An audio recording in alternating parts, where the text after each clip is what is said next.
Hello, everyone. Very happy to be here. I'm trying to go a little faster here. So now we have deployed the network and we have optimized for working, but ultimately we are delivering that to end user. And the customer experience is the heart of everything that we do at Now. So as we got the opportunity to reimagine the networking, we have tried to simplify the networking and eliminate many pain points from the user experience. But at the same time, we have still the client network interaction which introduce uncertainty to the network that we have to take into account. So the other factor that we have with the user experience is the subjectivity of the user experience. So that if you are walking to the office, maybe connecting to the network is important. When you are walking across the hall, roaming is important. If you are watching a video, YouTube bandwidth throughput is important. On a Zoom call, latency is important. So we have to address this different subjectivity or dimension of the user experience properly. So before I go to how Nile is addressing that, let me explain how we are having that in the current industry. So first of all, we have a multi-vendor typically deploying the network. So it means that we have inconsistent data coming from many different sources. And then as we have inconsistent data, it means that for any dimension of the user experience, we have to design a specific type of pipeline to consume that data, and then a specific type of model and heuristic to consume that data and ultimately deliver something as a dashboard. As we have the user experience dimension across many different subjectivity, it means that we have to have many of this type of pipeline. But unfortunately, we are not able to use or reuse any of the things that we have built previously for a different dimension. The other factor to take into account is that ultimately we are putting the burden on customer to monitor these dashboards that we have. Essentially, they have to understand this one and then probably do something around that. This is one aspect. The other factor here is that feedback. Feedback, as we have developed the pipeline, essentially we have to verify that through working with the customers. This is a very expensive process and typically takes very time. But then at the same time, when a user is providing feedback on their user experience, essentially we cannot take that feedback and apply it on multiple pipelines that we have created. Essentially, we are not able to share information between them. The other factor is that typically when you have an issue, you complain to the network admin. The network admin pass that to the customer support. Customer support pass that to the product team. Product team but ultimately probably pass that to the engineer or data science team to do something. Through these many hubs that we have, typically we lose information. And this is very important. The feedback is one of the most important factors coming to picture recently for improving AI. I'll talk to that one later. So altogether, essentially make that very unscalable with the notion of the self-driving. Imagine if Tesla needed a model for detecting a stop sign, a model for detecting the light, a model for detecting a pedestrian, and so many of them. Essentially, it is not scalable. We cannot really do that.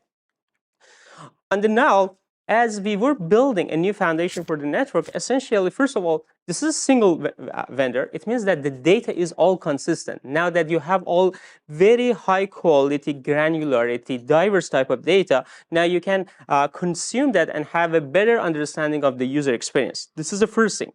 The other part here is that rather than having isolated pipeline for different type of modeling that we have a very powerful unified AI system that is capable to consume all the data for the user experience and then enabling end-to-end machine learning. If you look around, every big AI breakthroughs that we have, they are all around end-to-end ML solution, whether this is Tesla full self-driving, this is LLM chatbot, ChatGPT, Waymos, all they are having a very powerful end-to-end ML solution.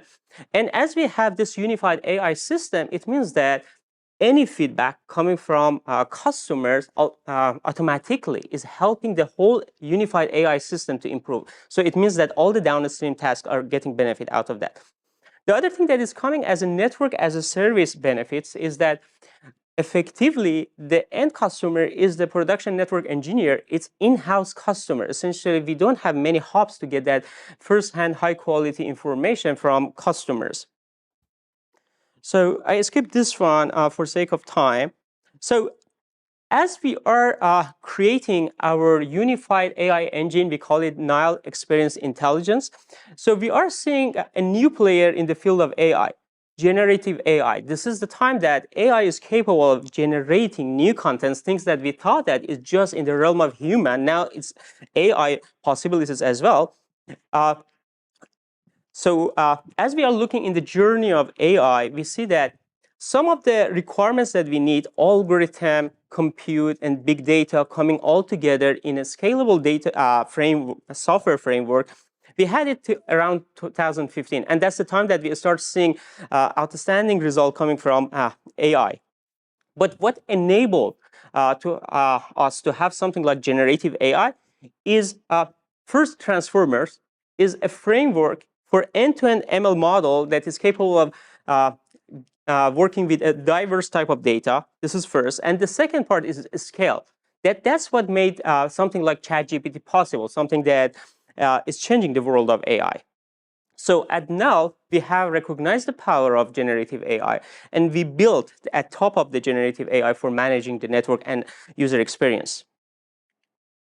Okay, so the NXI for the site level essentially is understanding the overall experience of the user. Essentially is a stochastic digital twin of how user behavior or how user is feeling about dealing with the network. Essentially is a transformer-based model that is consuming all the data for the user experience and understand that. As I was talking to user experience different dimensions, the key here is the ability to diffuse information from many different sources and then make understanding about the user experience. So Transformers has this unique power of combining information together and building something very tangible. To think about that, say that if we want to understand what is the number of DNS responses that we have for a network, right? This is something that we want to monitor for the network. So first, we need to know how many users we have in that network. And also, we need to how many requests we have sent for the DNS, right? So we need this information. They are separated from the DNS responses, put them together, and then predict what is really the expected number of DNS responses. And that's exactly what Transformer is giving us. Probably easier to say, more difficult to implement. To that matter, we have created a specific type of conditional transformer model that is able to consume the networking data and then making understanding about the user experience in overall. So I skip these two things. I go to the demo specifically as I talk how we are using the NXI to monitor the user experience here. So the first thing here is that we are using NXI to get the health of the system. Essentially, now we are combining whole different dimension of data, RSSI, link quality, latency, network events, and so forth to come up with the network health. This is not a subjective thing. This is something that the model has learned across looking to many different sample points. So what it does essentially at any point is looking at all the data, is trying to predict what is the normal behavior for each site. For example, now we are looking at the network event. For one specific DNS DDR response, we create some prediction, and then we are trying to see how the observation is deviating from that one. This is another site that we are looking into that very different type of seasonality factor. This is the time that we see some deviation happening in the network, and the system is catching on that one. So this is the needle in a haystack problem. So as you have many different type of data that you have to look into that, essentially this model is pointing out exactly what factor we have to look into that. The other factor is really the life cycle of the software upgrade. As we are rolling out softwares, we want to make sure that we are not hurting the user experience. Here, what you are seeing is that if we see drift happening after upgrading something on the software, we just immediately catch that, and then we are posting that on Slack to production network to look into that. In this specific case, this specifies the timeline that the anomaly has happened, and also the specific reason or the signal that is deviating from the what we expected for that. So now pointing out is not specifically telling us the root of the issue, but at the same time is narrowing down the scope of issue that we have to look into that. This is another site that experienced the same type of issue during that time. So as I was talking to generative AI, a new player in the field of AI, so we wanted to see what we can achieve that in the realm of networking. Right now, many companies talk to generative AI, and what they mean is that they are taking the knowledge in the domain and pass that to a third-party LLM like ChatGPT, and then trying to get a customized response. This is the question answering. We have that, but we wanted to see if we can go beyond that. We wanted to check what happened if we train a model, a foundational model based on just networking data. And that's exactly what we have done here. So we have trained a relatively smaller, medium-sized transformer model, a specific type of transformer model, the time-diffuse model, to be able to consume the networking data.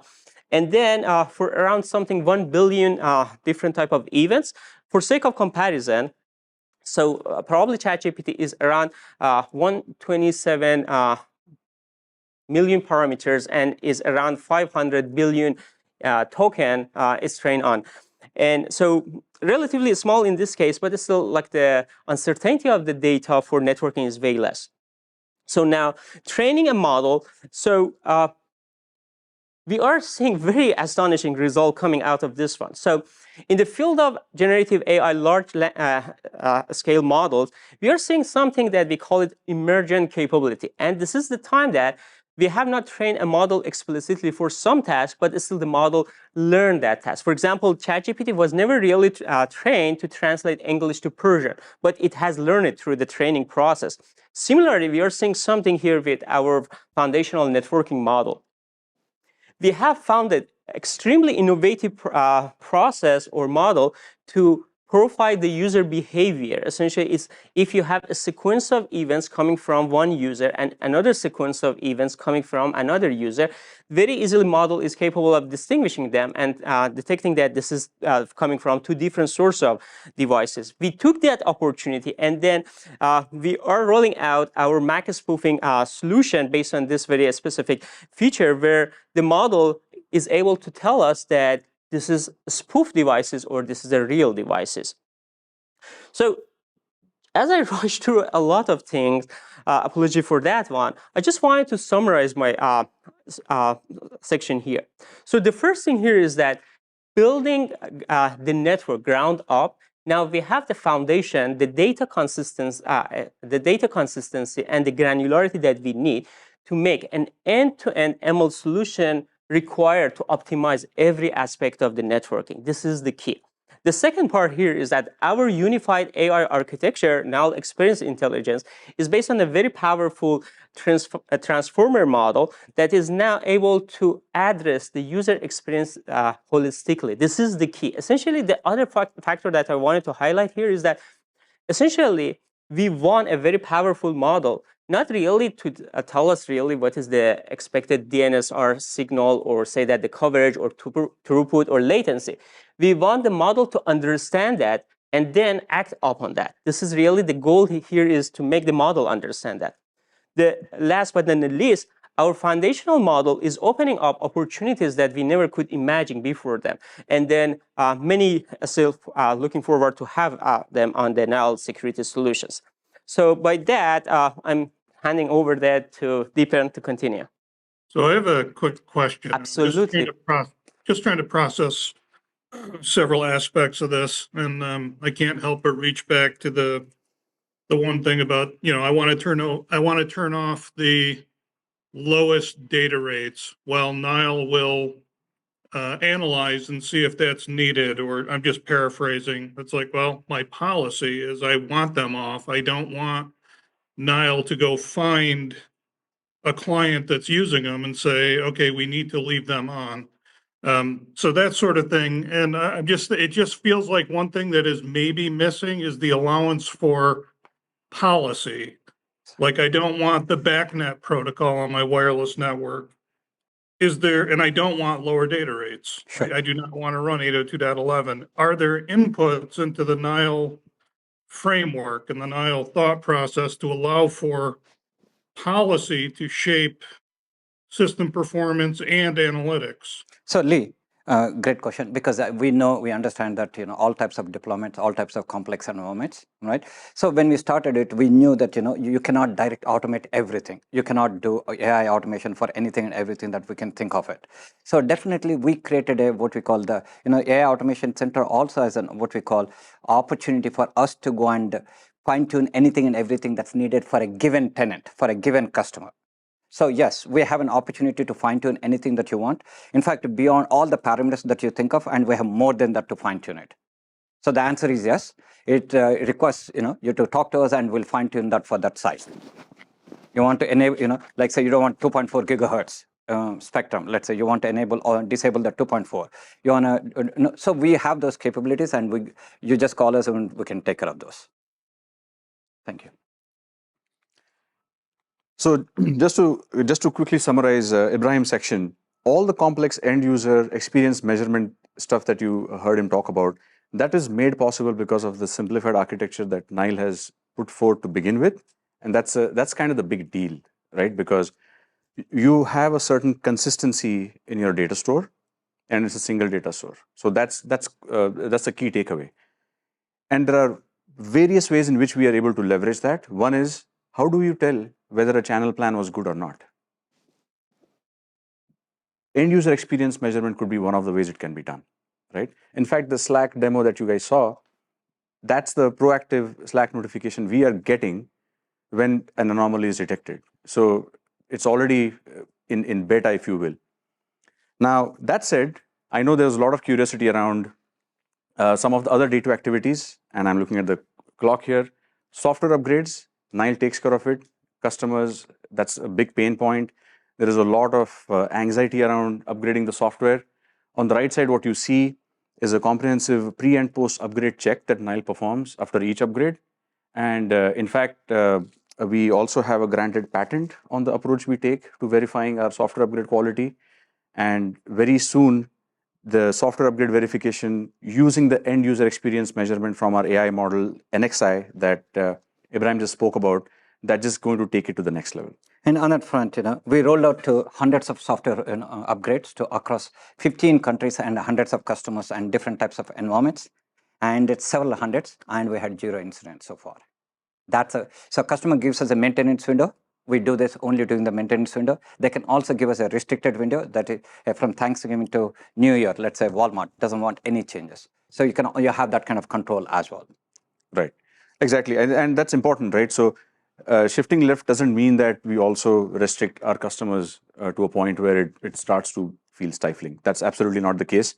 They definitely have the ability to let us know that, hey, the recurring maintenance window is not going to work.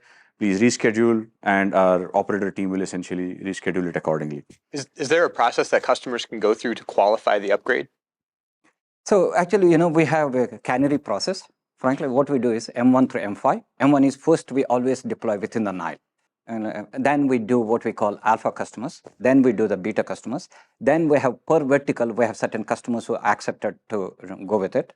And then the last one is to the masses. So because of that, frankly, there was no reason for anyone to really look into it. It's seamless, but that many customers didn't even see it. Yeah. There are customers that require it, though. There are customers that have to qualify any upgrade that's going on their network. So I guess that's the question is, do they have the ability to deploy into a controlled deployment? Yes. They can give us a particular site and that consider that particular vertical, and we can deploy it, and we can show you all the verification part of it, and then they continue rest of it. Right. The canary can be, it's not like the canary is applicable to the entire tenant.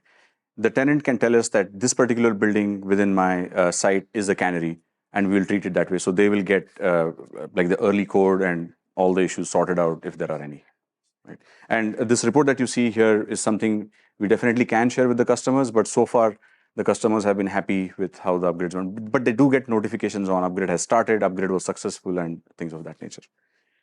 With that, I think the clock is now ticking red digits, but there was an explicit question about the larger environmental changes that happened, and I wanted to quickly just address that. We had this local Bay Area customer. They're doing pretty well. They're doing a lot of cool things in AI as well. And they gave us a a pandemic headcount during our data gathering process. And as you know, when you run networks long enough, big changes happen. And with our outside-in approach, we're able to detect those changes. In this case, we got a ticket in our AI operations center that clearly said, hey, there is a potential AP capacity issue. And not just that, we were able to work with the customer at a much faster pace than what we are typically used to in the past. And we were able to tell them where exactly the APs need to get added also. So just another example of how we are able to accelerate some of the day-to operations. Just to summarize, what are the outcomes for our customers? With our Nile service, it's a guaranteed performance. If you don't meet our commitment, we have financial liability. So today we give 99.95. Every part of your building, every corner of the building, your network is up and running. You have fiber Wi-Fi coverage. You have the capacity. If not, we have financial liability. Then this is the biggest reason why customers coming to Nile is really eliminating 60% of the cybersecurity attacks leverage network vulnerabilities. We're able to eliminate that. We're able to stop all this, ransomware, malware propagation within the network. And the third one is, offloading the management burden. Not every customer can afford to have the resources and expertise and the time, money needed to do it. So completely they offload those. And fourth is, preserving the capital and more importantly, including the TCO aspects of it. So we optimize the cash flow for all our customers. With that, we have lots of partners, across the board because, we go always into the brownfield, but the security cannot be done alone. And we need to work with all of the security vendors. And then more importantly, we were not afraid to give up the good to go for the great. So we're seeing a lot of customers doing that same thing. And we hope, more and more customers and the partners see the same thing.